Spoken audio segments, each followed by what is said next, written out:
Jurassic Time presents an original audio drama of the early, unproduced script to Jurassic Park. Revised and edited from Michael Crichton's original script by Rick Carter.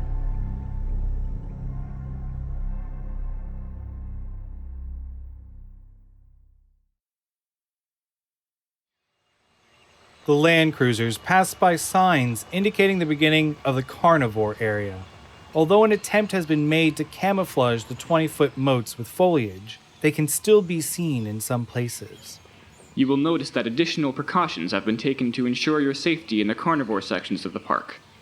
Large moats separate these ferocious dinosaurs away from the electric fences lining the entire road. The vehicles drive along a ridge above a fast-moving river. To your left, you'll see our Mesozoic jungle river, where you may catch a glimpse of a very dangerous carnivore. Keep your eyes peeled, everyone. And there it is, Dilophosaurus. 2 Dilophosaurs crouch by the river, drinking, their 10-foot bodies spotted like leopards and hooting like owls. Dilophosaurus is one of the earliest carnivorous dinosaurs. Scientists thought their jaw muscles were too weak to kill, but now we know they are poisonous. Tim grins. Hey, all right. Are they really poison, Mr. Regis? Well, yes, Lex. A poisonous dinosaur. Grant's amazement belies his concern. Regis attempts to assuage his fears. We keep well away from them on the tour. Along with such living reptiles as Gila monsters and rattlesnakes, Dilophosaurus secretes a toxin and glands in its mouth. These amazing animals spit and blind their prey with venom. Unconsciousness follows within minutes. The dinosaur then finishes the victim off at its leisure, making Dilophosaurus a beautiful but deadly addition to Jurassic Park. Lex has gone pale with worry. Inside the control room, Hammond's expression mirrors Lex's. Change that recording about poison. It's too frightening for kids. This is a wonderful prehistoric world. I don't want them to be scared. Well, dinosaurs are a little scary in reality. I don't care about reality. We make the reality. I didn't spend $4 billion in 10 years to make a park that scares little kids. Change the message. Dennis Nedry sits at his terminal in the corner, working. Hammond now turns his attention to Nedry. How's the computer coming, Dennis? It's coming. This computer has been nothing but a headache from the beginning. Well, maybe if you paid me my fees when they were due. Well, maybe, if you had done it right in the first place, Dennis. I did it right. You kept changing the specs. We had to change the specs, Dennis. The computer was malfunctioning. Okay, let's not start this again. It's a large system and there are bound to be glitches. Arnold attempts to distract Hammond. You can see your kids are by the Tyrannosaurus area now. As the tropical sunlight fades, the land cruisers enter a new landscape of forests, fields, and marshland. The vehicles don't stop. We'll stop to see Tyrannosaurus on our way back, but we are passing her habitat now and you might catch a glimpse of her to your left. Everyone stares intently out to the left. There's a bit of luck involved since Tyrannosaurus conceals herself during the day. It's because she has sensitive skin and sunburns easily. Keep looking. Below they see an unearthly landscape, as if transported back millions of years. There are wisps of faint fog on the ground, but no wrecks. Well, don't worry. We'll have another chance on our way back. Right now, we go on to a fascinating animal, the Triceratops. Malcolm speaks through the intercom. What's that ship? Through a gap in the foliage, they see a distant ship at a loading dock with a few lights. That's our supply ship. Comes about every 2 weeks, bringing food for the animals. They eat so much we can't possibly grow it on the island. The sky is growing darker, lower, and menacing. Thunder growls through the air. Looks like rain. Hope we can finish the tour before it starts coming down. Inside the control room, one monitor shows the land cruisers on the tour. Another shows the supply boat. The radio phone begins to whine. Nedry works at his desk, unbothered. John, this is the NB at the loading dock. Do you read me? Over. Reading you, Anby. Go ahead, Freddy. John, looks like there's a storm coming. We've got falling barometric BPF and satellite forecasts plus hurricane-force winds by midnight. I'd like to head back to the mainland earlier than scheduled. Nedry's head snaps around. He stares, stunned. That sounds prudent, Freddy. You get all the people who are going to the mainland for the weekend down here. I really think we should leave the island in the next hour. Nedry mouths Freddy's words. The next hour? He is inexplicably upset. Everyone else is matter of fact. Safety is paramount. If you think you need to leave, well, let everyone go early. I think it's best. Okay, Freddy. Keep us informed. Nedry bites his lip. Arnold turns to Hammond. I just hope our tour doesn't get drenched when the storm hits. Nedry suddenly gets up, excuse me, and bolts out of the room in clear distress. What's the problem? He's got a bad stomach. He's sensitive. You shouldn't yell at him, John. I didn't yell at him. You yelled at him. Well, just a little. In the hallway outside the control room, Nedry looks around quickly. He enters a narrow electrical walk space on the other side of the control room. Nedry moves past the wiring, some big panels with wires, boxes, and unused monitors. In the back, he set up a little secret place. A monitor shows the supply boat. Nedry picks up the phone and begins to talk. What are you talking about? Leaving early? You can't leave early. Gotta do it. The storm. But it's all planned. It's been planned for months. Tomorrow at dawn. There's a storm, Dennis. What do you want from me? But You got something to get on this ship? You better have it here in the next hour. I can't. We're in the middle of a tour. Not my problem, Dennis. Get your stuff here in an hour or see you next time. Nedry comes back into the control room, gloomy and tense. Are you feeling all right, Dennis? Hammond asks solicitously. Yeah. Nedry is too preoccupied to notice. He goes to his terminal and sits. I want to apologize for what I said before, Dennis. I was not thinking. Oh, okay. Yeah, thank you. Is everything all right? Yeah, fine. Where are they on the tour now? They've just reached the Triceratops paddock. The land cruisers stop before a Triceratops, which stands quietly. It has a huge, bulky body, like a rhinoceros. Nearby is the park ranger, Muldoon. The group approaches the animal head-on. Wow, a real Triceratops. Why isn't it moving? He's sick. What's he sick with?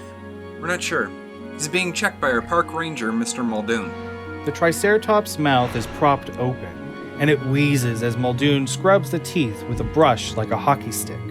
Muldoon glances back at the approaching guests. The illness. A complete mystery. These guys are very fragile. It sounds strange, but they get severe tooth decay. Then massive infection spreads to the oral cavity, and they die. Ellie shakes her head. Fatal tooth decay? Fossil skeletons don't show decay. I know. But there's apparently been a change in bacteria in the last 100 million years. We've lost 3 animals so far. Grant runs his hand over the rough hide, touching the skin which has numerous abrasions. Tim touches tentatively too. Grant examines the toes and notices that the nails are cracked. How about dietary change? Any strange plant they eat now? Not that I know, but I'd be glad for your help, Dr. Sadler. Any thoughts you have? Easy, girl. Got a little spinach between your teeth. Muldoon plunges his rubber-gloved hand elbow deep into her mouth and comes out with a huge wad of green. Ellie pokes through the green mush, while Lex looks on, horrified. Muldoon next takes a ball of heavy twine, unspooling a little. Now, I'll just floss her. Easy. This is interesting. Amelia Zeterak, China bear leaves. You have any culture swabs? Help yourself.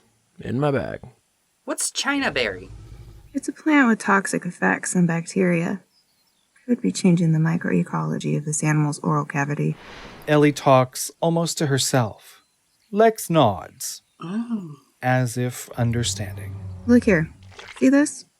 That's the berry, and see it has a coating? Regis turns to Muldoon, concerned. Any chance this decay problem might be picked up by a visitor? Not unless you French kiss her. No. People can't catch it. Oh, girl. Muldoon rolls his eyes. Lex waves her hand in front of her face. Regis checks his watch. Perhaps it's time to resume the park tour. It'll be dark soon. I'd like to stay here for a while. Collect more samples. I have a few more questions about this illness. I'll bring her back with me, Ed, if you want to go on ahead. Fine, let's go. See you all back at the center. They start off towards the cars. Almost imperceptibly, Ellie blows Grant a kiss. He winks back. It's getting dark. Maybe we can't see the wrecks on the way back. Don't worry about that. Have you ever used night vision goggles, Tim? They let you see in the dark. Neat. I want to use them too. You get to do everything, Timmy. The kids start to bicker, climbing back into the car. Grant and Malcolm look back at the Triceratops as the Land Cruisers begin to pull away. Grant shakes his head. Tooth decay. Fatal. Small example of things going out of control. Small things. Grant looks back. You suppose they're having trouble with other animals and not telling us? Yes, I think there's a great deal they're not telling us. But we'll find it out sooner or later. Inside the control room, Hammond stands before big windows that overlook the rotunda. He turns and looks at the electronic map. Land cruisers are heading back. That's right. They make one more stop by the Tyrannosaur. It's a rest stop. How long do they stop there? About 10 minutes. Then they come straight home. They'll be back here in about 30 minutes. Nedry glances at his watch, nervously, and frowns. He starts to type at his console. Initiate sequence. I'll be right back. I gotta get a Coke. Don't touch my console, okay? I'm transmitting. Screw up my data. Nedry leaves the control room. At his console screen, numbers start ticking backwards.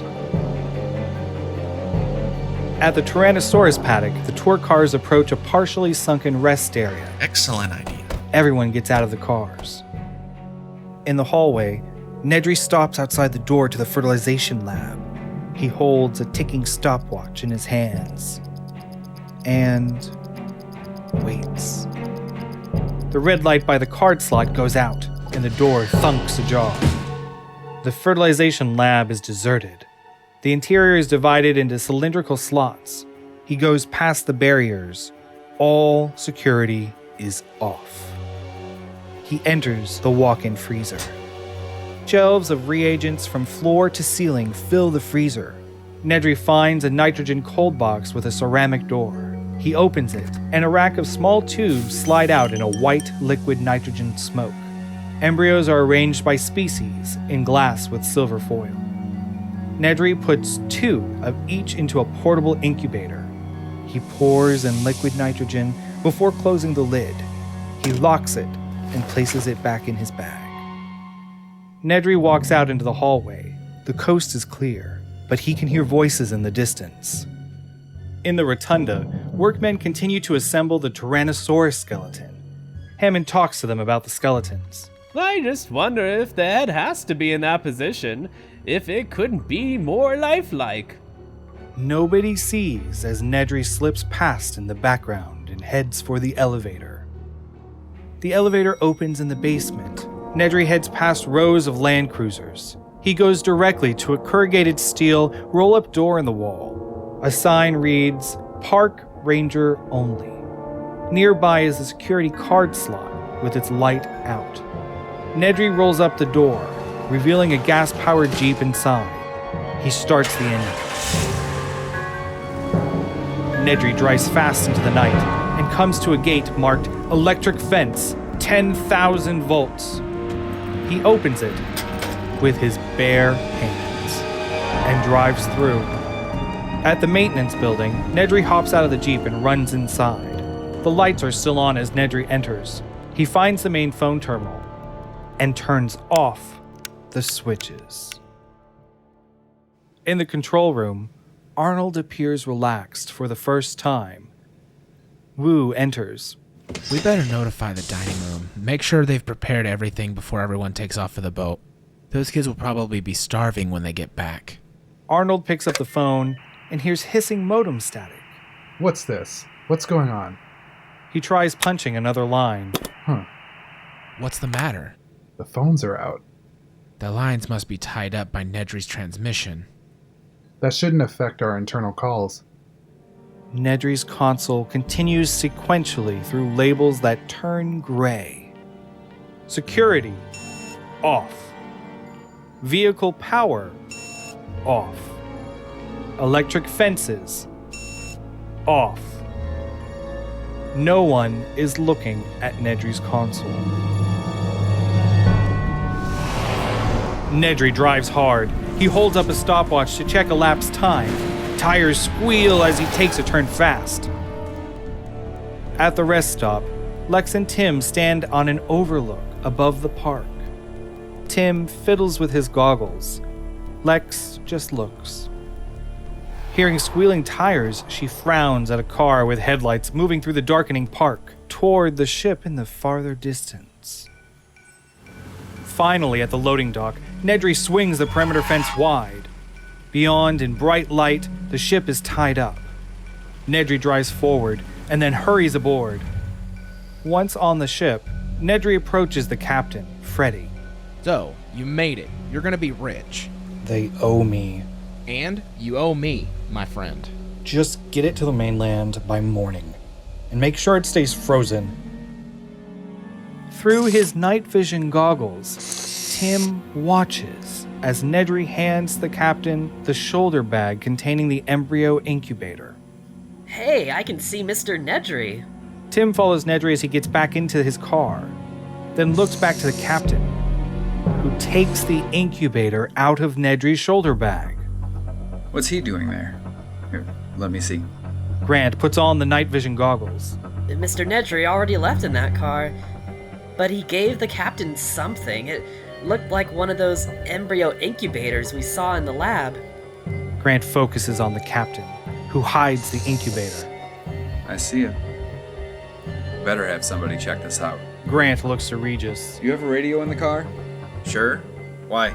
Grant briskly heads back to the cars. Regis follows reluctantly. Call the control room and notify the boat. I think you've got an embryo incubator on that boat. Regis reaches into the car and takes out the radio headset. Control? This is Ed. Control, over. Regis turns to Grant, skeptical. You really think you saw an incubator on the boat? Yeah, I do. Control, this is Ed. Control? Hello? Grant just stares. Regis shakes the headset. Control? Muldoon, anyone? Control? He shakes the headset again. God. Radio's dead again. Again? We've had some problems with our communications equipment. Problems with your communications equipment. Health problems with the animals. You have quite a lot of problems. Let's head back. Come on, everybody, into the cars. How long will it take to get back?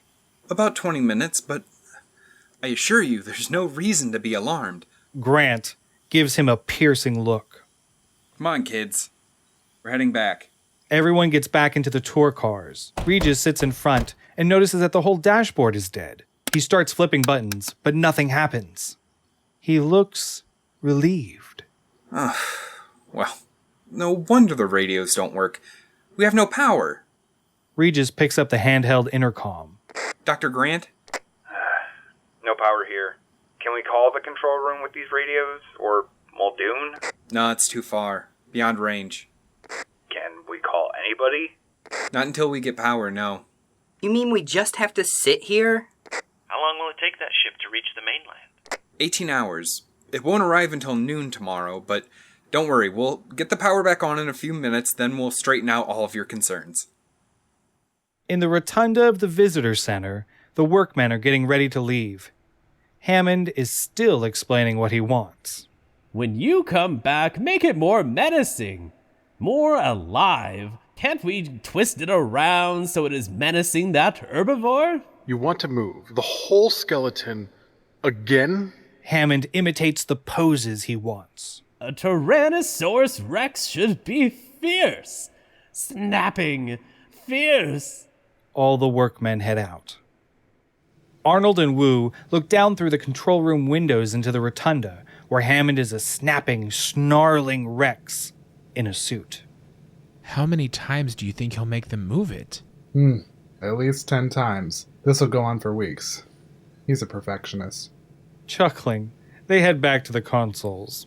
What happened to your monitors? What's that? Your park monitors. They're all out. Sure enough, computer screens still glow, but monitors showing views of the park are black.